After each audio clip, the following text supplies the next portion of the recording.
Thank you very much, Stan. It's great to be here in this beautiful, beautiful room.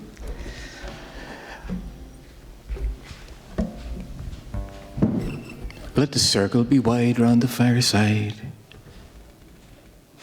and we'll soon make room for you.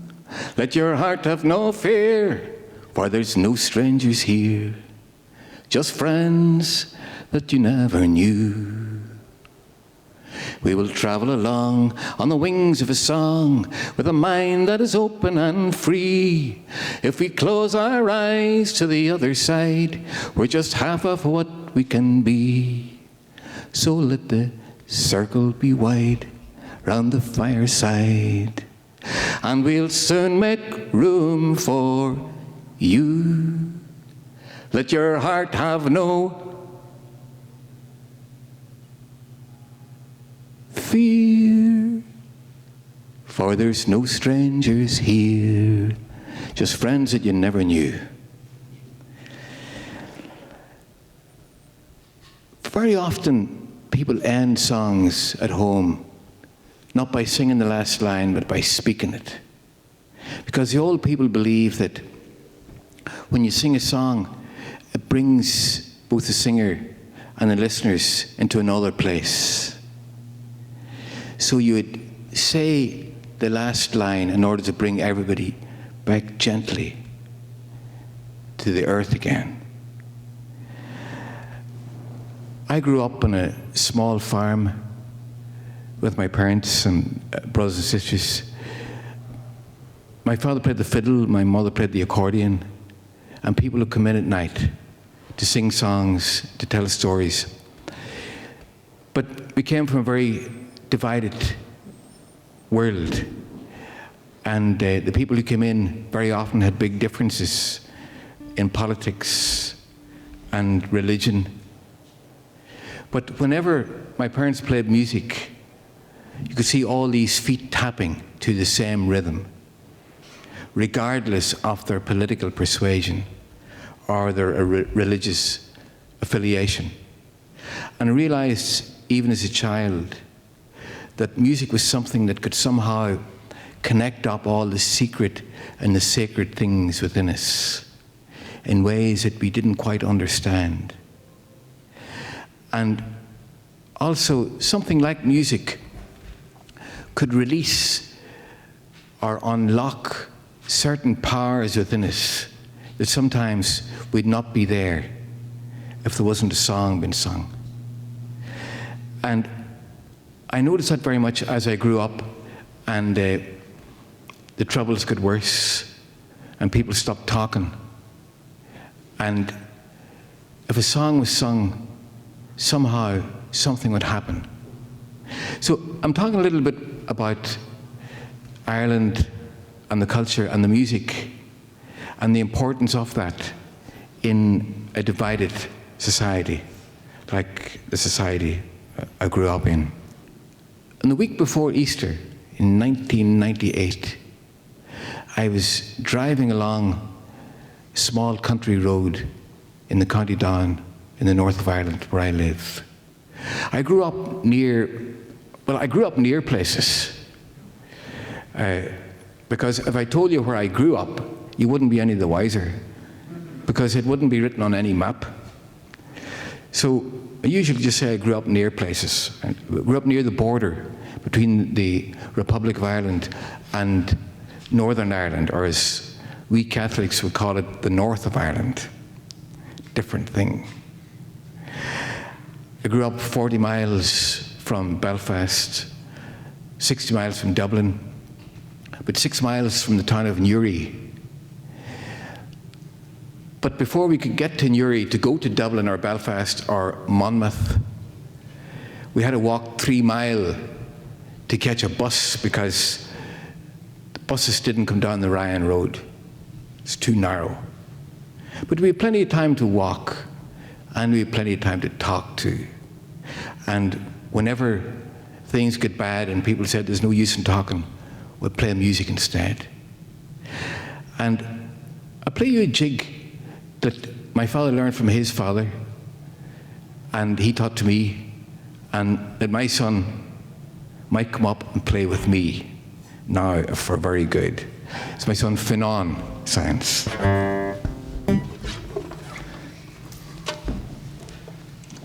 What will we play now? Oh yeah. Which one would that be? Try a bit of the Blarney Pilgrim. You're allowed to dance if you want, internally or externally.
Thank you.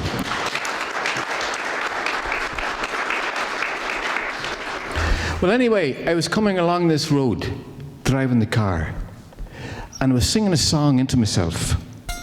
And you can have a wee break, Finan. I'll just try to do this with this one. I was singing a song that I'd just written the night before. It went something like, carry on, carry on. You can hear the people singing. Carry on, till peace will come again. I was trying to remember the words because I'd just written it the night before. I sang it to a few people at home. But today, that day, I was singing to a lot more people. The talks were going on in the Parliament buildings in Stormont. It was a week before Easter, and the talks had faltered. The politicians had come to an impasse, and the people in the houses all around were very worried, because after 30 years of violence, many people had been killed. People were hoping that there would be a peaceful resolution to it.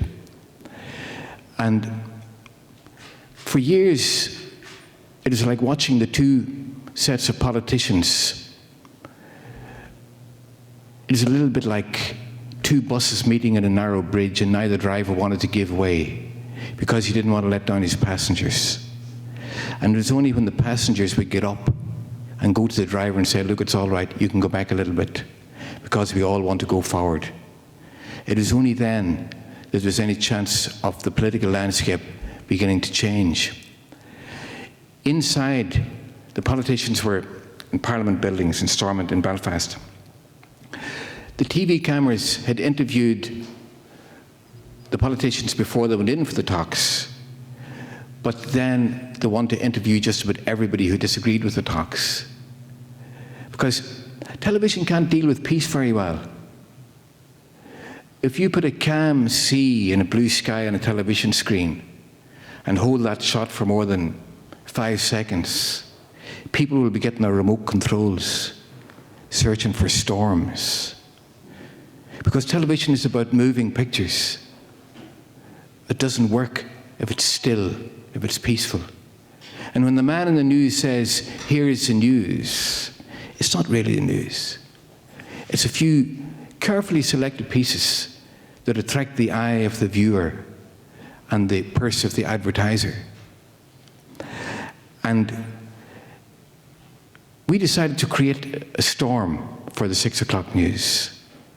So I got in touch with this man that Stan had mentioned, Vedran Smilovic. Smilovic played in the symphony orchestra in Sarajevo, and during the siege, he played out on the street during the bombs. And a CNN reporter had gone out, and there's a famous news piece. He went out to Smilovic and he said, "Mr. Smilovic, are you not crazy for playing your cello while they shell Sarajevo?" And Smilovic looked at him and he says, "You ask me, am I crazy for playing my cello while they shell Sarajevo? Why don't you ask those people who are shelling, are they not crazy for shelling Sarajevo while I play the cello?" And the whole idea about a culture of war is something which comes across in the media all the time, comes across in history books. But the culture of peace is rarely taught. So how could you expect anything else to be happening when all this type of thing is going on? So anyway, on I was going on my way to Stormont,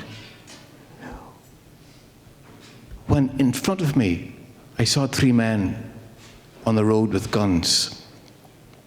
And it was a roadblock. And another type of thing came to my mind, another song.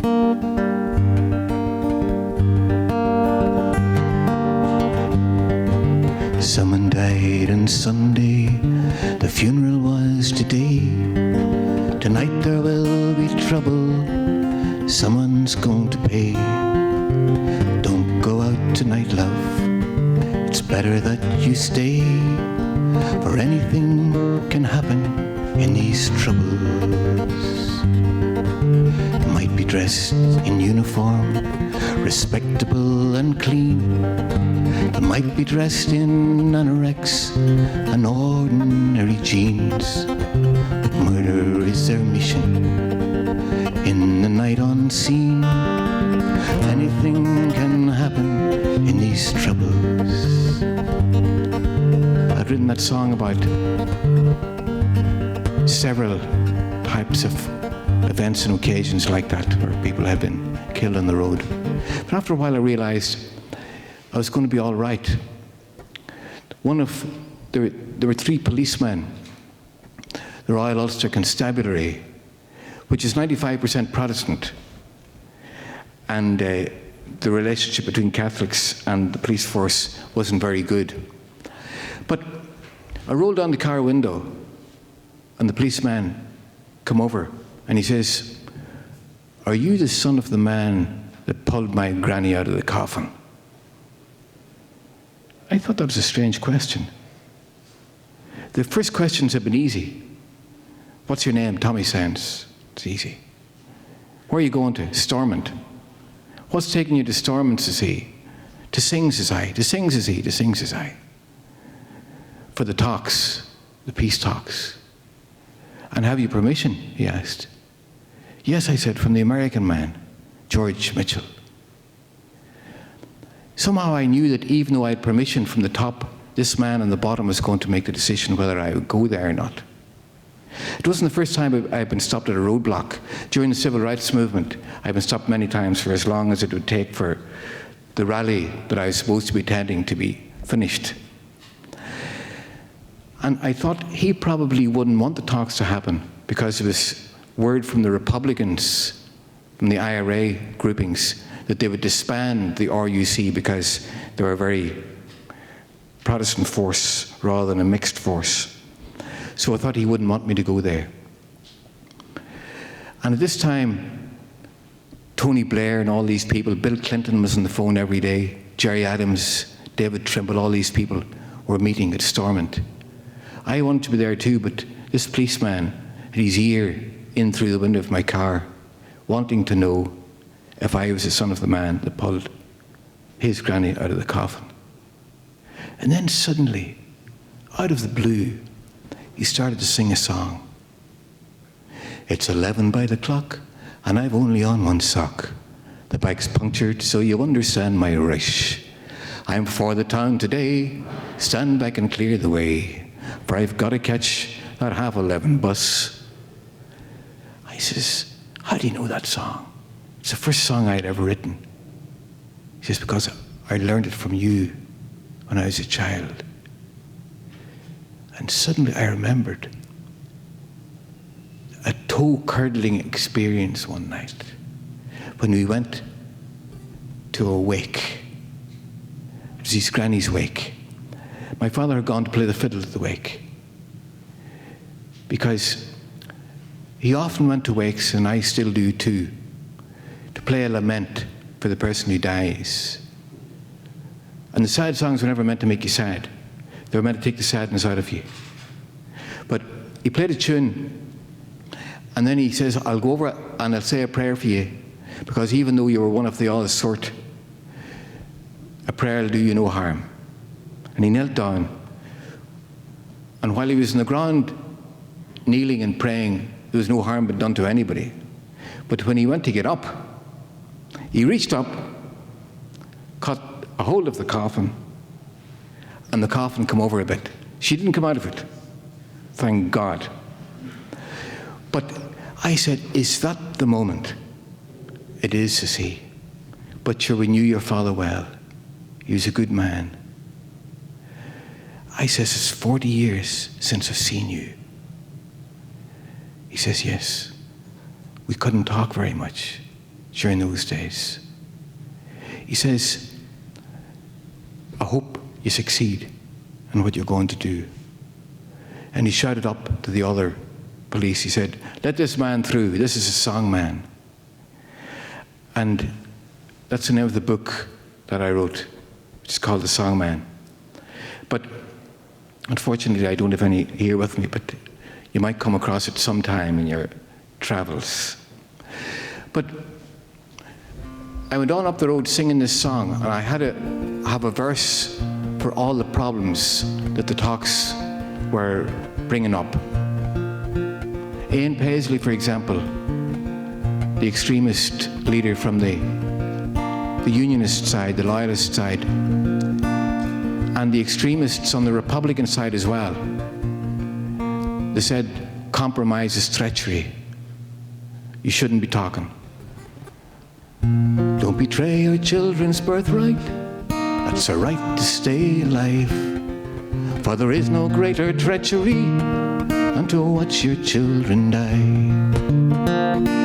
Carry on, carry on.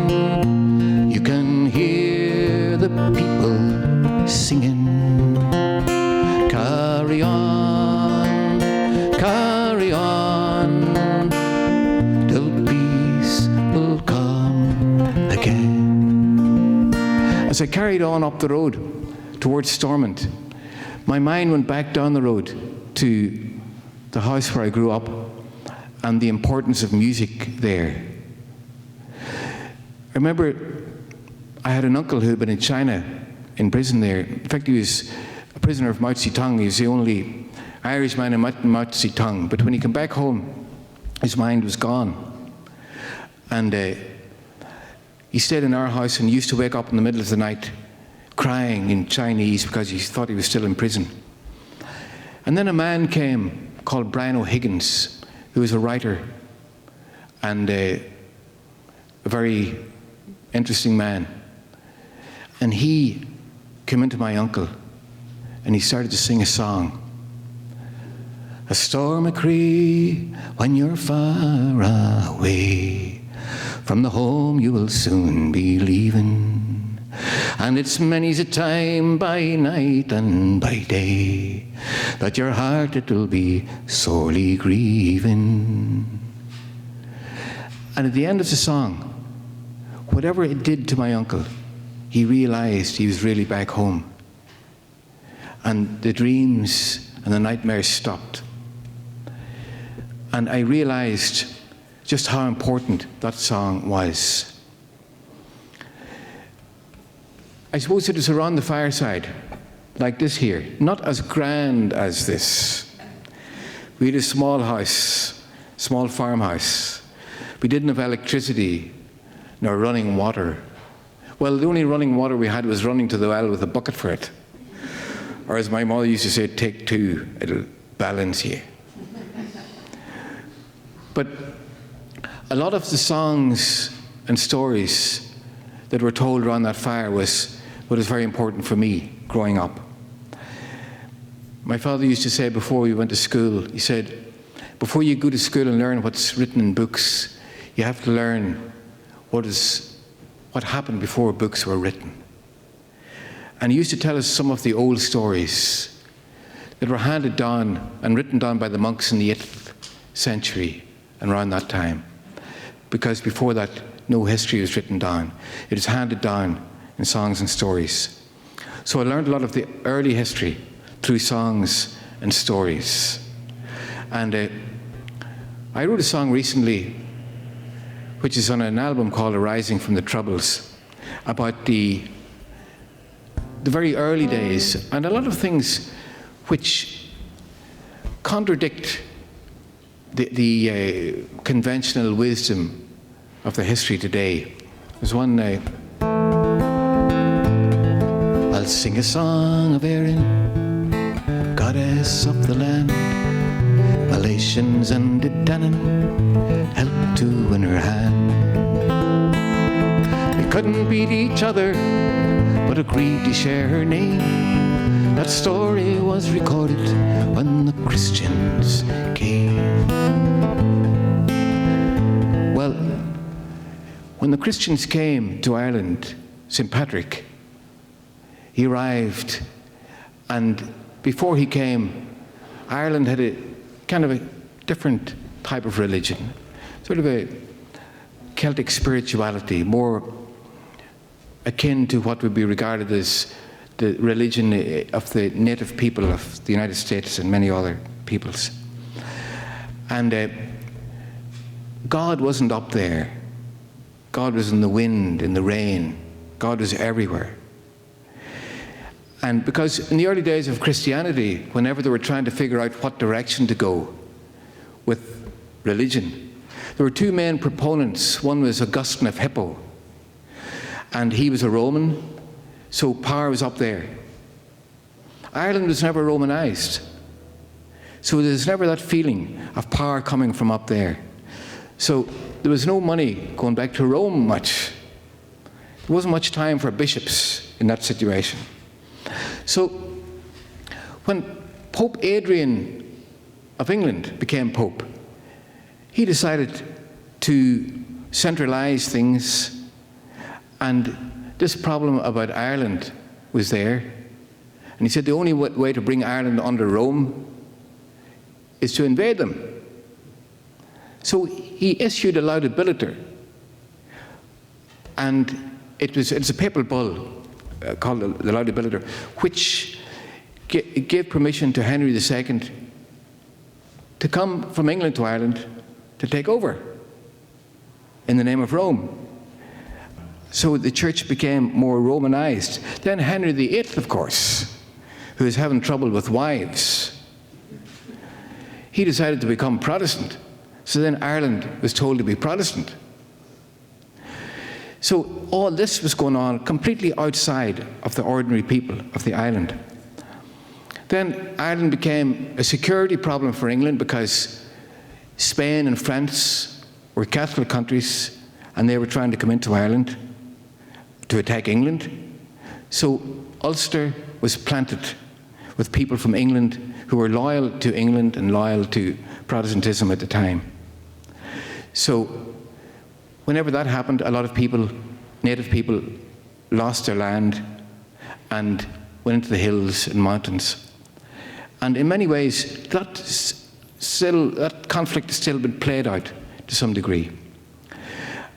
I remember a Catholic labourer on a big Protestant farm. He straightened up his back in the middle of the work, and he said to the landowner, he says, "How did you get this land?"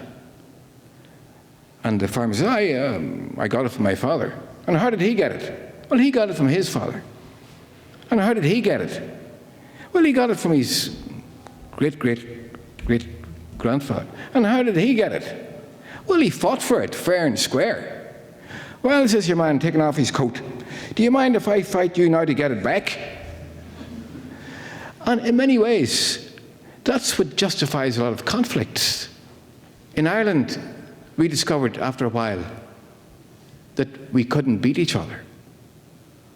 One of the earliest stories that I remember my father telling, and looking back at the old history, part of it was mythology, part of it was true, but very often mythology comes before science, and then they go hand in hand after a while. But one of the early battles, and I think very often, looking back at history, I think sometimes facts can get in the way of truth. Truths are more important. And the truth of a battle between the Milesians and the Dedanen was they couldn't beat each other, so they decided to divide Ireland in two. The Dedanen were the spiritual people of the early days, so they owned what is below the ground, and the humans owned what is above the ground. So they came to an arrangement. Now that was something that couldn't be done in Northern Ireland for years, because one tried to beat the other. And that's what that Good Friday Agreement was about.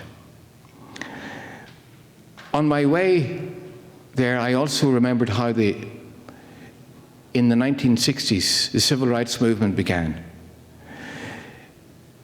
We thought we had democracy, but it was in a divided society where a majority is ruling over a minority.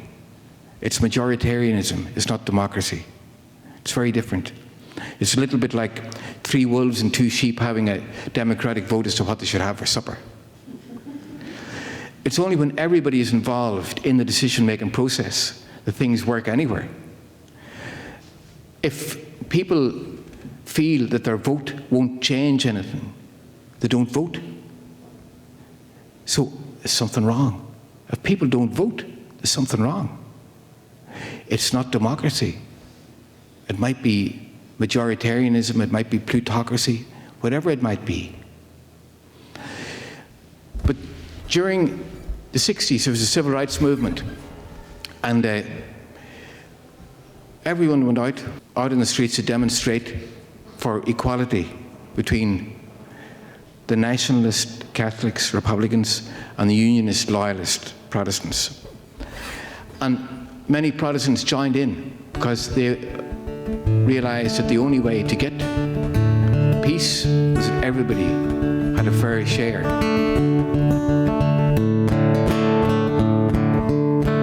We'll sing it all over, we'll sing it down under, we'll sing it wherever we can. In mountains and highways and valleys and byways, we'll sing it all over the land.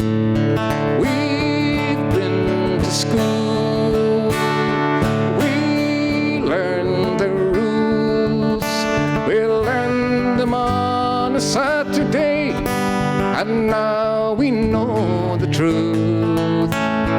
We're on our way, we demand fair play, we'll march for it, we'll sit for it, we'll sing for it all day.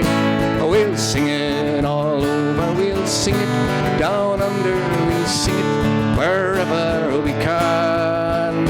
In mountains and highways and valleys and byways, we'll sing it all over the land.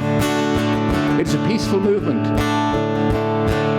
And it went very well for a while, until one day in January 1972,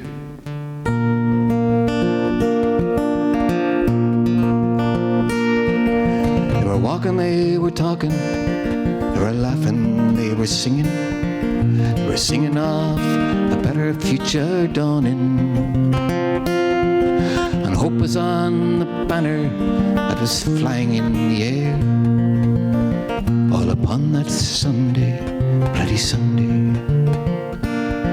And as the years roll on, I still can't believe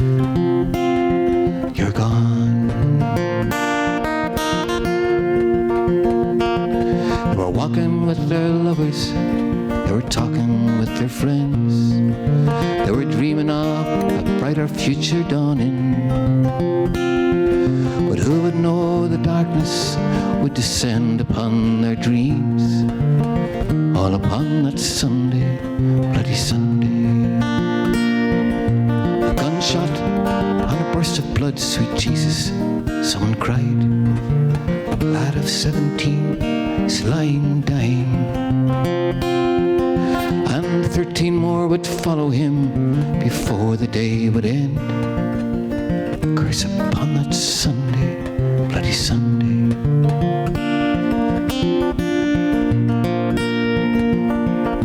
And as the years roll on, I still can't believe you're gone. They were walking, they were talking, they were laughing, they were singing, calling for a better future dawning. But now it was a flag of blood left hanging in the air, all upon that Sunday, bloody Sunday. People said the IRA were right. You only can talk to Britain through the barrel of a gun. A lot of people went to join the IRA. I did too. I went to a man that I knew was in the IRA, and he said, you must go to see this other man.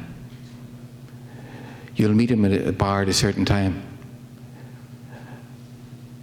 I went there, and it was just the barman and this friend of mine who was always asking me to write songs about peace. And I didn't want this gunman to come into the place when this friend of mine was there. But I waited and I waited, and after almost an hour, nobody came. So I was almost relieved in a way. I went to walk out, and this friend of mine said, where are you going? I said, well, I was to meet a man here, but he's not here. He says he is here. And I didn't realize that this friend of mine was one of the recruiting people in the IRA. And he said, so you want to shoot people? I says, no, I want to stop people being shot. Is there any other way of doing it? He said, I didn't think there was, but I was hoping that you would. And he went into the back of the bar, and he gave me a whiskey. I didn't even like whiskey. I drank it. And he says, never let me hear you talking about guns again. And he told me to write a song, which I did. And afterwards, somehow I realized how easily it is to get involved in a violent situation. And very often we look at so-called terrorists, and people don't understand them. But if people are given no other alternative, this happens everywhere in the world. So I suppose that more than anything else made me want to keep doing this. But anyway, I was thinking about all these things driving up the road to Stormont. And I got there. We also had gathered up a lot of children, Protestant and Catholic children. And we arrived, and we started to sing. Maybe you'd sing it with me. Carry on, carry on. You can hear the people singing. Carry on, carry on, till peace will come again. We're standing by our castle in the hopeful Belfast breeze, with a new song for your table, to try again for peace. Carry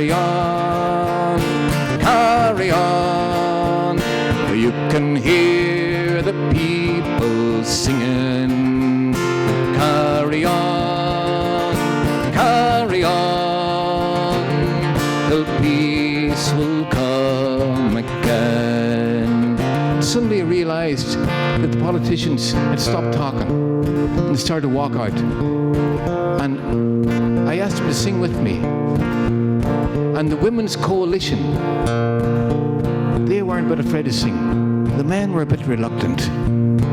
I would sing, carry on, they sing, carry on, carry on, carry on. But the Women's Coalition, I sang, carry on, carry on, carry on, carry on. You can hear the people singing. Try it this time. Carry on, carry on, till peace will come again. And I was just looking around the people who were there. I saw Gusty Spence, who had been in prison way back in the 60s for shooting some Catholics. I saw Billy Hutchison, who had also had shot a couple of people. I saw various people from the IRA. I saw an old school teacher of mine who used to teach history, who had become involved in politics, a man called Frank Feely. He was singing too. And suddenly there's great things happening. I saw Seamus Mallon, who had later become the Deputy Prime Minister. I remember Seamus well. He was a barman in the local pub at home.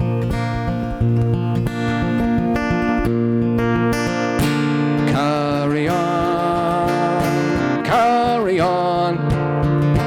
You can hear the people singing. I want to hear this time. Carry on, carry on. Lovely, great. Till peace will come again. You know, we walked away from that place. The children didn't want to go home. We knew that peace was going to be slow. The peace was like a little child that'll slip and stumble many times before it learns to walk. But at that moment we believed the peace would dance. And things are much better today. We've still a journey to go. But the Good Friday Agreement is regarded by some as a masterpiece of deceit. Other people regarded it as a masterpiece of positive ambiguity. But at least it gives us the opportunity to let the bleeding stop and the healing to begin. Well, during this time, we tried to there are many initiatives by people, because things were getting so bad that ordinary people were caught up in the whole conflict without wanting to be, as all wars, it happens in all wars. I'll sing you a little bit of a song. Maybe you'd help me, Fanon, please. It's a song about the people who used to come to our house. They were both Catholics and Protestants. And they used to take part in the musical events. Then, one night, one of them was shot. And we knew there was going to be retaliation for it.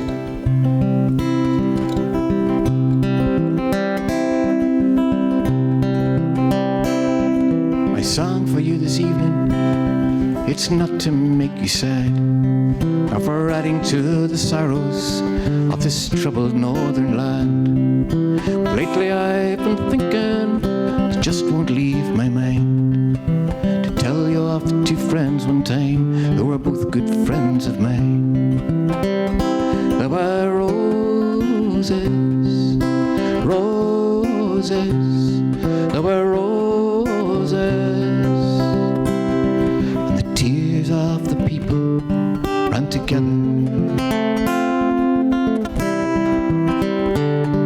Well, fear had filled the countryside, there was fear in every home, and a car of death came prowling round the lonely Ryan Road. A Catholic would be killed tonight, to even up the score. Oh Christ, it's young O'Malley that they're taking from the door. Alan was my friend, he cried, he begged them with his fear. Centuries of hatred, of ears that cannot hear. An eye for an eye was all that filled their mind, and another eye for another eye, till everyone is blind. There were roses, roses, there were roses. The tears of the people ran together.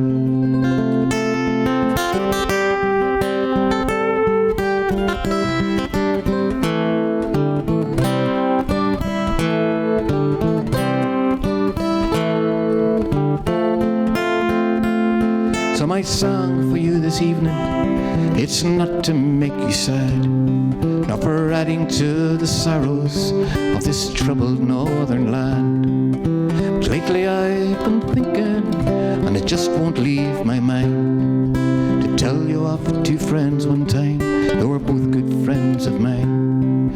I don't know where the moral is, or where the song should end, but I wonder just how many wars are fought between good friends, and those who give the orders are not the ones to die. It's Bell and O'Malley and the likes of you and I. There were roses, roses, there were roses. The tears of the people ran together. There were roses, roses, there were roses.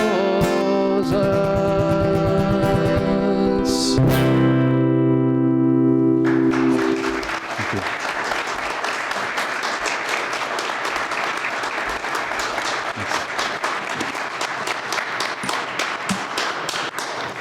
Thank you very much.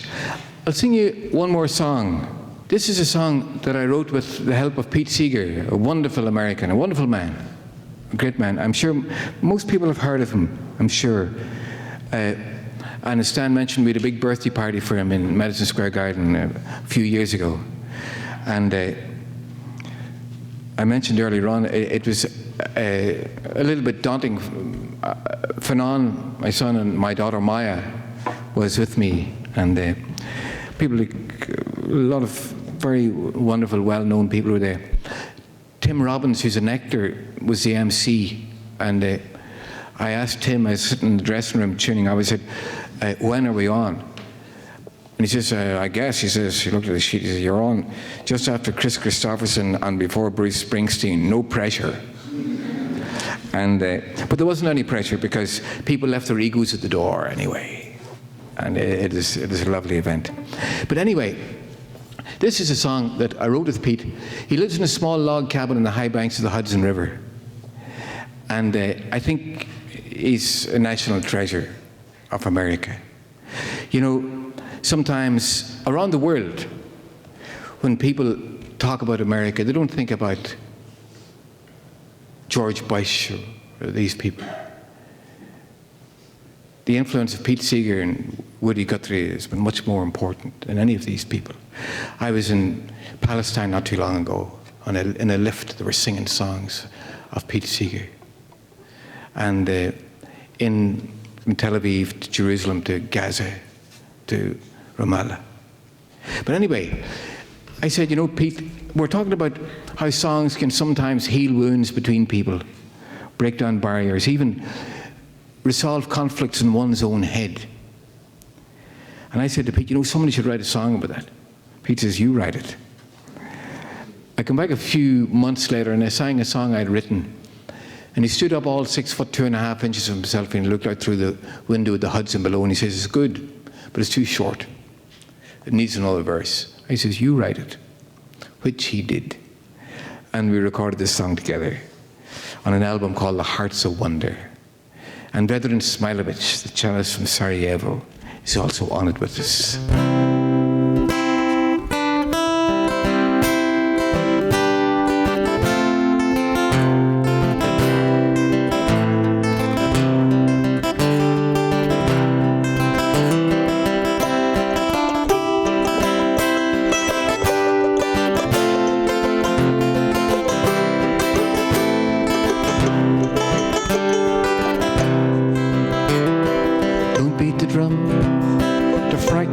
Children, don't sing the songs about winning and losing. Sit down beside me, the green fields are bleeding. Sing me the music of the healing. Sing me a song of a lover returning. The darker the night, the nearer the morning. Bring me the news of a new day that's dawning. Sing me the music of healing. Ah, the heart's a wonder, stronger than the guns of thunder. Even when we're torn asunder, love will come again.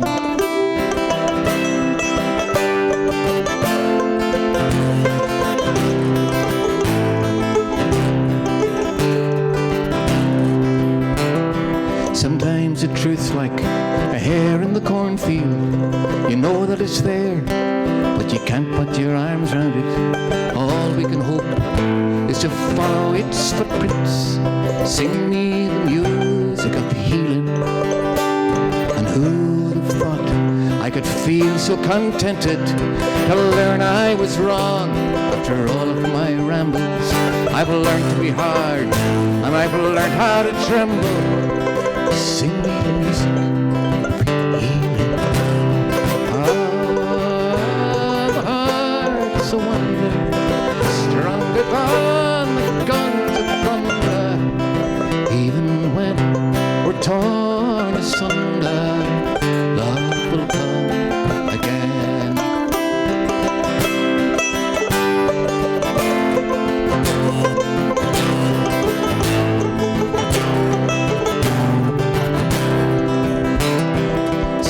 The cycle of vengeance keeps turning, till each other's sorrows and songs we start learning. Peace is a price for those who are daring.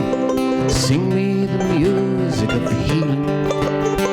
Ah, time is your friend, it cures all your sorrows. But how can I wait for another tomorrow, when one step today and 1,000 will follow? Sing me the music of healing. Ah, the heart's a wonder, stronger than the guns of thunder. Even when we're torn asunder, love will come again. Would you like to try that chorus?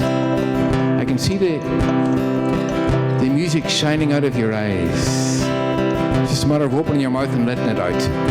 You ready? Ah, the heart's a wonder, stronger than the guns of thunder.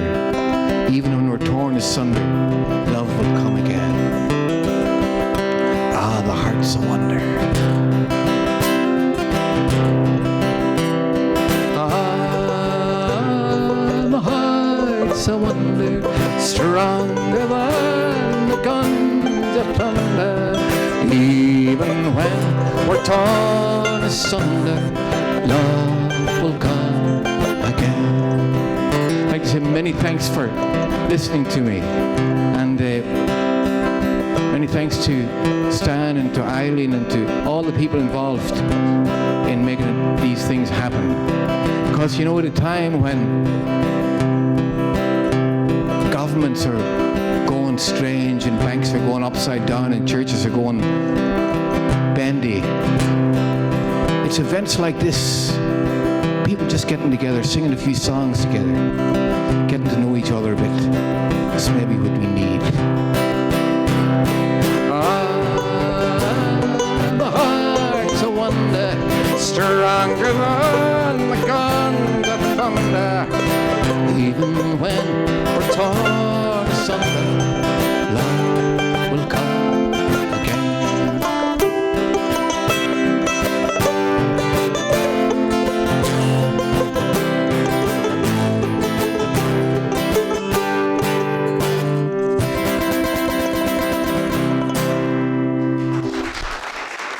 you. Thanks.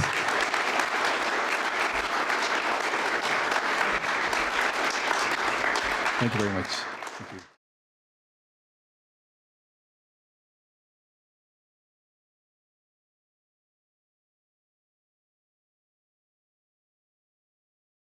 How has Christy Moore influenced you, or have you influenced him? I know you're both big advocates for Ireland and getting your message across. He's from Kildare, you're from Northern Ireland, so is your message the same or different? Yeah, well, you know, I know Christy very well, gone through the years, and I suppose he comes from the south of Ireland, and but of course he'd have great interest in the north. And probably some of his songs would have been slightly different to my songs. But he's a great singer and a great songwriter, and probably just a slightly different angle on things, slightly.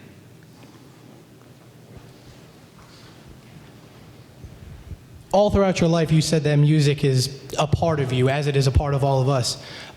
Is there any, or was there any doubt in your mind any time when you were fighting for the peace through your music that the music wouldn't be able to bring the people together? Did that ever cross your mind, or were you always confident that the music could shine?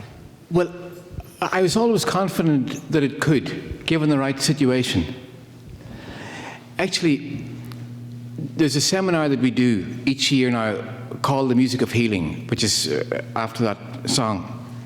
And in it, during the time when people wouldn't talk to each other, the politicians wouldn't talk to each other, we used to have create an event of music which would bring about a situation of humanity and neighbourliness and invite the politicians along. And in that situation, I found that they did talk. In fact, not all that very long ago, we had an event where we were making a presentation to Pete Seeger. Pete wasn't able to come over himself, because he's 93 now, but this was a few years ago, and Tao came over, his grandson. I don't know whether you know Tao or not. He's a great singer. And I knew that Jerry Adams is a big fan of Pete Seeger, and I invited Jerry down to do the award giving. But I thought that wouldn't be right, that we needed both sides to be represented. So I asked one of the DUP hardline men, that's Ian Paisley's party, a man called Jeffrey Donaldson, to come. And Jeffrey says, "Is Jerry Adams coming?" I said, "Yeah." He says, "Well, don't ask me to shake hands with him, because I won't." And I says, "Well, why not?" He says, "Well, two of my cousins were shot by the IRA, and I don't want to shake hands with Jerry Adams." And Jerry Adams, he had been shot himself by loyalists. In fact, there's still bullets in him. But anyway, we had a little discussion that came, and I sat here, and Jerry was there, and Jeffrey was there. And I didn't ask them to shake hands. And there's a TV camera there from the news to see what was going to happen. But at the end, I asked Tao to sing a song. And Tao started to sing "Where Have All the Flowers Gone?" And suddenly I realized both Jerry Adams and Jeffrey Donaldson were singing the song. And people saw this on television and said, well, they don't have to shake hands if they can sing a song together. And there's tears in people's eyes. It's a powerful moment. But it was in that context that these things can happen. And of course, like a song is like a hand or a fist. You can do whatever with it. Like music itself can be very aggressive. It can be what you want it to be. But I think of its nature and its essence, it's about harmony. And I think you may be familiar with the Japanese photographer who's taken photographs of crystallized water and playing music to it and to the water, and the beautiful crystals that are formed by certain types of music and very angry, uncomfortable looking shapes, if it's very aggressive music of a certain type. And we're, I don't know what percentage water we are, but quite a bit. So even physically, music has an effect, and scientifically. One last question. I was once at some talk where somebody, an expert on the Middle East, was talking about the difference between the conflict in Palestine and Israel versus in Ireland, and tried to say that the Irish conflict was mainly religious and the Palestine conflict was a land issue. I'm not sure I agreed with him, but I know you've performed in Jerusalem, and so may have an interesting perspective on what makes those two conflicts intractable. Is one more likely to be solved than the other? What's similar or different about them? Well, I think it's a very good question indeed. The conflict in Ireland was often seen to be religious, but it wasn't really. Religion is used. People weren't throwing stones at each other over theological principles or transubstantiation or anything like that. It was just a convenient label, I think. Strangely enough, I was talking to one of the hunger strikers, actually survived, and I said, what was it that changed things, in your opinion, about how a peace process came about in Ireland? He said it was the fall of the Berlin Wall. I said, how did that happen? How could that be? And he said that the excuse for Britain being in Ireland was always a security one. From the Spanish to the French to the time when the Republic of Ireland was neutral, it wasn't in NATO. Neither Britain nor America wanted a united free Ireland because of that. When the Berlin Wall went down, the British Secretary of State said that Britain is no longer any strategic or political interest in Northern Ireland, and that's when it changed. Before that, Northern Ireland could not become part of the United Ireland until the majority in Northern Ireland, it wasn't that. It would remain British as long as the majority said so. But it didn't say that it could be Irish if the majority said so. But after that, it did. And that's what brought about the Good Friday Agreement. It had the backing of America. It had the backing of Bill Clinton. Bill Clinton put a lot of work into it.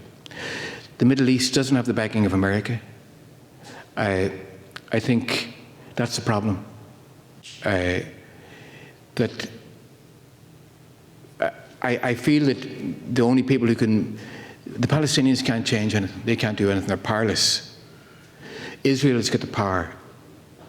And I suppose ultimately the responsibility to do it.